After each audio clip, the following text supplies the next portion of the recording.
Ассаламу алейкум туғандар, қандайсыздар? Назарыңыздарда қайрадан эле Базар Жоқ каналы. Бүгін 26 апрель. Мен Соқұлықта жүрем туғандар, Соқұлықтың центрінде. Ушул Соқұлықтың центринен 350 метр аралықта бір сатылуучу үй бар екен. Азыр сіздерге ошол жөнүндө маалымат бермекчимин. Көңүл буруп, видеону акырына чейин күзөп туруңуздар. Үй жакшы үй экен туғандар, сонун үй экен. Анда эмесе баруу жолун түшүндүрөйүн. Азыр мен турган жер туғандар Соқұлықтың паркынын жанында турам. Ушул парктын жанындагы Ленин көчөсү менен сиздер түз бир аз басып оң тарапка кайрылып, кайра сол тарапка кайрылганда 350 метр аралыкта сатылуучу үй жайгашкан. Анан эгер кааласаңыздар сиздер могу глобустун тушунан Свердлова көчөсү менен түз чыксаңыздар деле сатылуучу үйгө бара аласыздар. Ал жак менен түз чыксаңыздар эч жака бурулбай бара аласыздар. Бул жактан түшүндүргөнүмдүн себеби тугандар сиздерге бир аз ориентир алганга оңой болсун деп могу парктан жана бул чоң зданиянан ориентир алып турган учурум тугандар. Анан сатылуучу үйгө Соқұлықтың центриндеги базар, бул парк, мектеп, садиктер баары жакын экен. Дагы айта кетчүңүзсө, бул Фрунзе көчөсүнөн көптөгөн маршруткалар Бишкек шаарына, анан Бишкек шаарынан Кара-Балтага карай өтөт. Маршруткалар по пути машинелер деле көп тугандар. Мына көрүп турганыңыздардай бул жерде бир 389 ушундай бир маршрутканын конечниги ушул жерде жайгашыптыр. Анда эмесе мен сатылуучу үйгө карай жол алдым. Тугандар, лайктан басып, өз оюңуздарды комментарийге жазып туруңуздар. Парктын жанындагы Ленин чоң көчө менен түз то тарапты карап келип тугандар, оң тарапка кайрылып, Свердлова көчөсүнө жетип туруп, анан кайра то тарапка карай түз басып келдим тугандар. Келип жатып, сол тарапты карап келсеңиздер, мондай балдар ойногон аянтчаны көрө аласыздар. Анын жанында поликлиника бар экен. Ушул жерден Свердлова көчөсү оң тарапка бурулат. Ушул бурулган жерден эле дагы 50 метрдей, же 30-50 метрдей эле басып барсаңыздар, сатылуучу үй жайгашкан тугандар. Катардагы экинчи үй болуп тугандар. Келүү жолун көргөзгөнчө сатылуучу үйгө да жетип келип калдым. Бул сатылуучу үйдүн көчө тараптан көрүнүшү. Окей. Сатылуучу үйдүн воротасына чейин деле мына ушундай жер бар экен. Бул жакка сиздер, бирок бул үйдүн документине киргизилген эмес. Бирок ушул жерде сиздер кандайдыр бир дара өстүрсөңүздөр деле болот. Убактылуу же бир гүл эксеңиздер деле болот. Анан жанында бул жерде иштеп турган магазин деле бар экен. Аны үй ээси өзүнчө сатам деп айтты.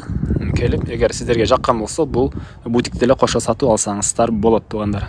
Андан ары бул мына үйдүн көчө тараптан көрүнүшү. Көрүп турганыңыздардай ворот орнотулган.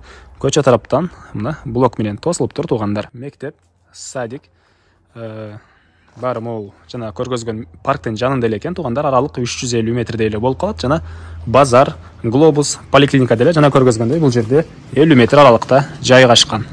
Андан ары кирели. Бул мына короосунун көрүнүшү тугандар.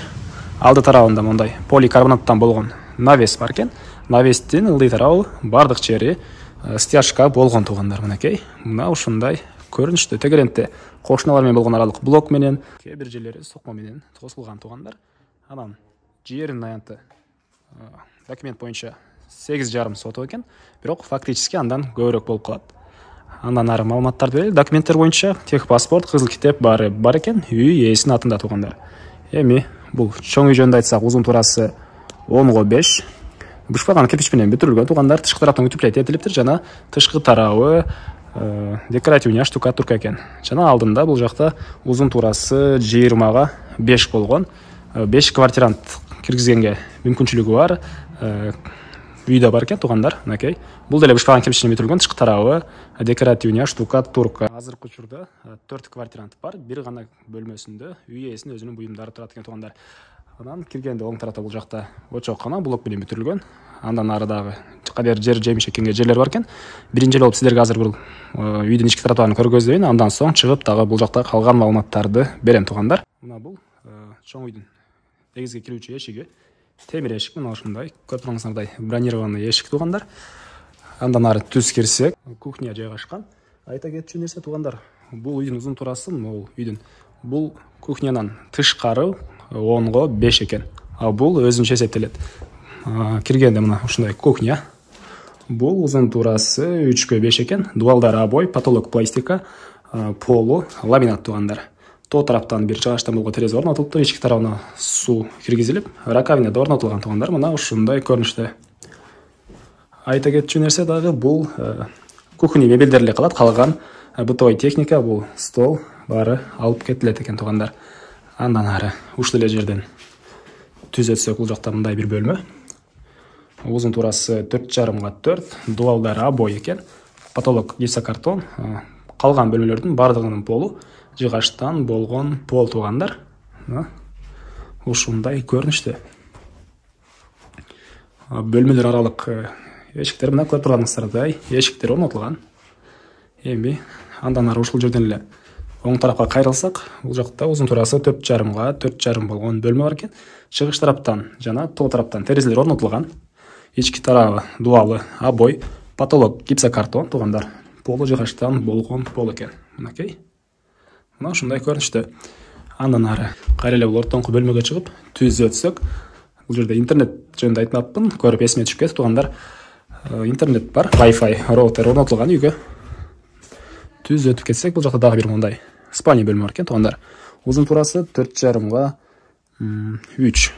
Дуалдар обой, потолок гипсокартон, полу жыгачтан болгон пол жана батыш тараптан бир пластик терезе орнотулган туугандар. Окей, ушундай көрүнүштө. Эми коросуна чыгайын, калган маалыматтарды берейин туугандар. Үйдүн коросундамын туугандар. Эми бул жактагы квартиранттар үчүн болгон үйдүн бир бөлмөсүн көргөзө кетейин. Окей. Мына ушундай көрүнүштө. Так, свет бул жактан жанат экен. Ички тарабы чын эле жанып турган, кайсы жактан жандырып таппай койдум. Ички тарабы шпаклевка экен туугандар. Түндүк тараптан жана чыгыш тараптан эки терезе орнотулган. Потолок гипсокартон, полу жыгачтан болгон пол экен туугандар. Байкалбайт, паластын астында туруптур. Ошон үчүн байкалбадым, тээп көрсөм жыгач. Андан ары, так, сиздерге суу свет жөнүндө айтпадым окшойт, жалгыз иштегениме байланыштуу мен монтаж кылам, анан өзүм тартып, ичине баш айланып калат, ошого байланыштуу. Кээ бир нерселер эстен чыгат туугандар. Көңүл албайсыздар, суу, свет бар экен, канализация септикке куюлат туугандар. Азыр септикти эле көргөзөт кетем, үйдүн бурчунда жайгашкан. Эми бул навестин ылдый тарабын көргөзөйүн. Мына бул поликарбонаттан болгон навес. Ылдый тарабында ал жакта отун канар экен, киргенде эле сол тарапта. Анан бул жагында очоккана блоктон болгон. Узун турасы болжол менен 2ге 9дай көрүнөт туугандар. Бул болжол менен айттым, а булардыкы точно айтылган. Булардын узун турасы эсептедик, бирок бул болжол менен. Андан ары эшик тарабын көргөзө кетейин. Кирүүчү негизги эшиги темирден болгон эшик экен. Окей, бул жерде 3 очок бар. Чоң очок, орто очок жана кичи очок туугандар. Үй ээсинин айтуусуна караганда өтө сапаттуу жана жакшы кылып салганбыз дейт. Отун деле эконом болот экен. Анусунда байкелер өзүңүздөр комментарий жазып кетиңиздер. Кандай кылганда очокко отун эконом болот. Мына бул ички тарабы. Ылдый тарабы стяжка болгон туугандар. Мына ушундай көрүнүштө. Андан ары бул үйдүн түндүк тараптан көрүнүшү, арты тарабы. Анан бул жакка кандайдыр бир жер жемиш, же болбосо бак эксеңиздер болгондой жер бар экен бул жактын арты тарабында. Кошуналар менен болгон түндүк тараптагы граница зымтор менен тосулган. Түштүк тараптагы граница блок менен, батыш тараптагы граница сокма менен тосулуптур туугандар. Эми сиздерге үйдүн батыш тараптагын көргөзөйүн. Окей, бул жакта квартиранттар үчүн болгон бөлмөлөр. Азыркы учурда 4 квартирант бар. 5-чи үй ээсинин өзүнүн буюмдары турат экен. Анан мына бул үйдүн батыш тараптан көрүнүшү туугандар. Окей. Ал жакта бурчта үйдүн тышкы тарабындагы туалет, ал жакка чейин тротуар куюлуптур туугандар. Бул жакка кандайдыр жер жемиш эксеңиздер болот, же багып койсоңуздар деле болот экен. Анан мына бул жеринде септикти орнотулган. Эми сиздерге болушунча маалыматты бердим окшойт, Так, кандайдыр маалыматтар калган болсо, үй ээсинен звонок кылып сурап алсаңыздар болот. Номерин бул жерде калтырам жана описанияда калтырам туугандар. Эми баасын айтайлы. Бул үйдүн баасына $38,000 деп атышат. Сүйлөшүүлөр болот туугандар. Звонок кылып сүйлөшүп көрүңүздөр. Ээсинин номерин экранга калтырам. Звонок кылып сүйлөшүңүздөр, сүйлөшүүлөр болот. Негизги маалыматтарды дагы бир жолу эскерте кетейин. Жердин аянты документ боюнча 8,5 соток. Бирок фактически андан бир аз көбүрөөк дейт. Үй бул жактагы чоң үй, узун турасы 10/5, алды тарабындагы кухняны эсепке албаганда Анан бул жакта узун турасы 5ке 20 болгон. Квартиранттар үчүн салынган бөлмөлөр да бар. Анан бул жакта чокона алды тарап көрүп турганыңыздардай навес. Документтер боюнча баары бар, суу, свет, септик бар туугандар. Сокулуктун центрине 350 метр аралыкта базар, парк, поликлиника жана башка керектүү нерселер баары жакын жерде экен туугандар. Ушул баасы 38 миң изилдөөчүлөр болот туугандар. Анда эмесе сиздер менен коштошом, достор менен, группалар менен бул видеону бөлүшсөңүздөр мага, үй ээсине, анан кимдир бир ушул сыяктуу үй издеп жүргөн болсо, ошол адамга сиздердин чоң жардамыңыздар тиет туугандар. Анда эмесе мен сиздер менен коштошом, кийинки чыгарышка чейин саламатта калыңыздар.